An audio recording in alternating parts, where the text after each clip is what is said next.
Welcome to this episode. Today I'm going to be showing you how to use the Craftsman Chipper Shredder 5-horse model. It's got the limb shredder as well as the top hopper for like leaves and small things that you might want to mulch up, as well as I have a bag for it as well in case you don't want to shoot it all over your yard.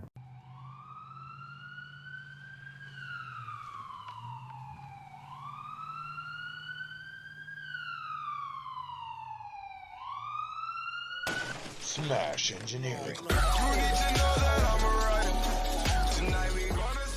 So first things first, you want to make sure that there's none of your tools or cats or dogs or animals or children have fallen down in there. That is where a blade spins.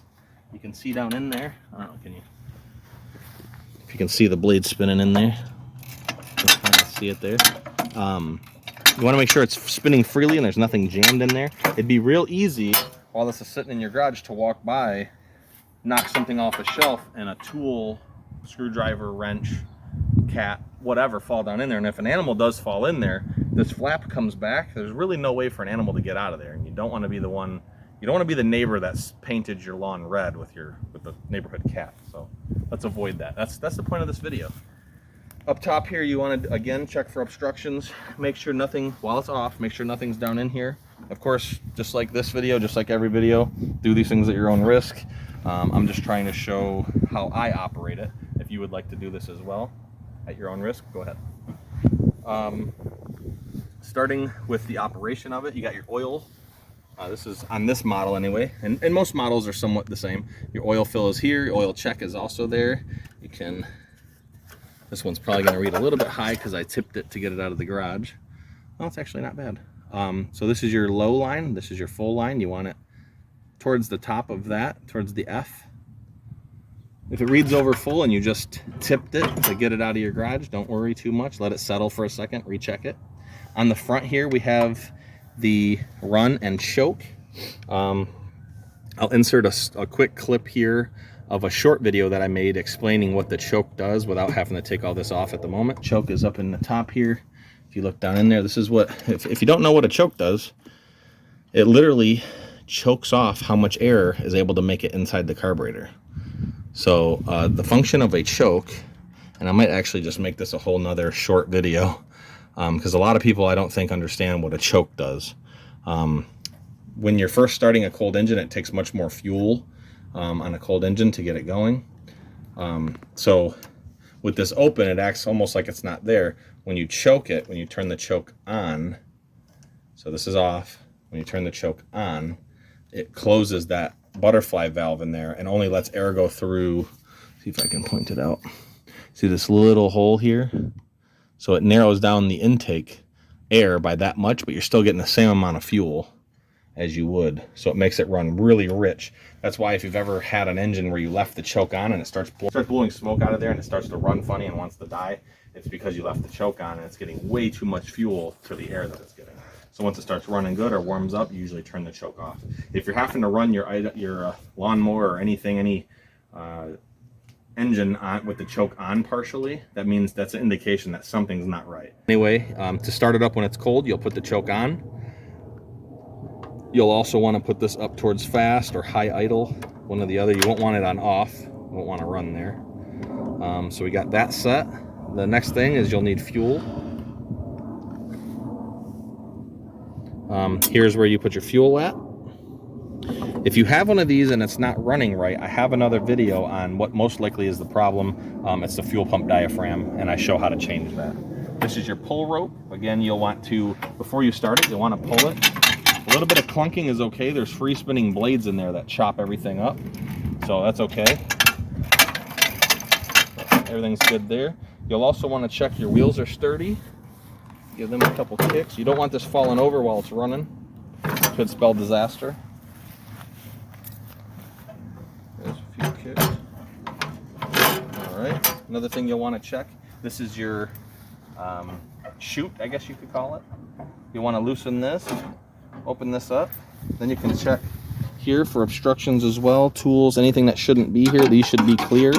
If there is something jammed in there, a lot of them have, you can pull pins and open up this and pull any debris or anything out. But that's where your little blades are. Actually, could you give that a slow spin? Pull the handle, not real hard, but I just want to show what that clunking noise is. So that's those blades. That's those blades falling in there. So this is operated off of these two little clamps. Okay, well, almost took my finger off there on video. Anyway, that's why you should have a camera person. Don't skimp on a camera person.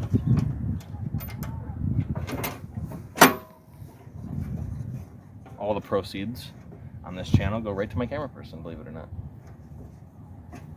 There's no proceeds really yet.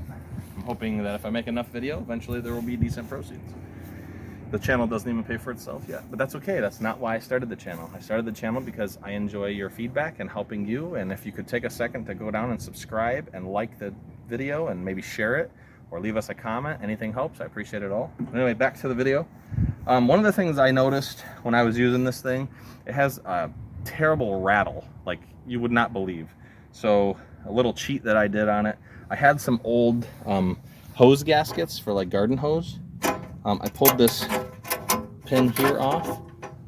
You just squeeze those together, slide it out. You can slide this pin out and you can stick these washers in there, and it made it 10 times quieter because this thing, you'll hear it here in a second when I start it, but it rattles. It doesn't rattle so much anymore, but it rattles really bad already, and then it rattles back and forth in there, which is nice. So if you had a small piece of rubber, you don't want to enable this or unenable it, I think it would be called, to move. You want it to move freely, but you also don't want it rattling like crazy. All right, so now I'm going to go ahead and start it. As crazy as it might seem, with all that mass in there that's moving, it's like a big flywheel in there. These aren't super hard to start if they run good. So let's see if we can start it within 1 or 2 pulls. Let's try to challenge ourselves. So I'm not going to pull it hard, but I'm going to put it on choke, put low idle, and let's see what we get.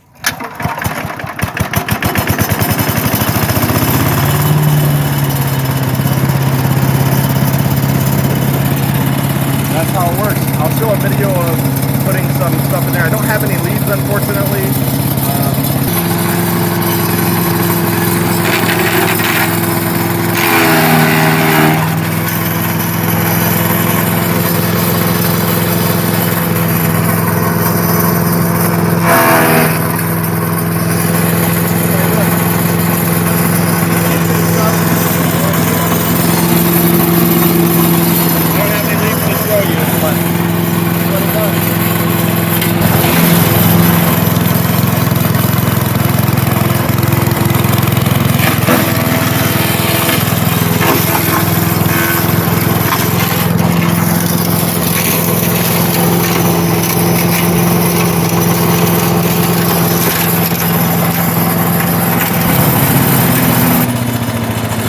To shut off because they got so much mass in there going. So it's technically off right now, it's just kind of free spinning.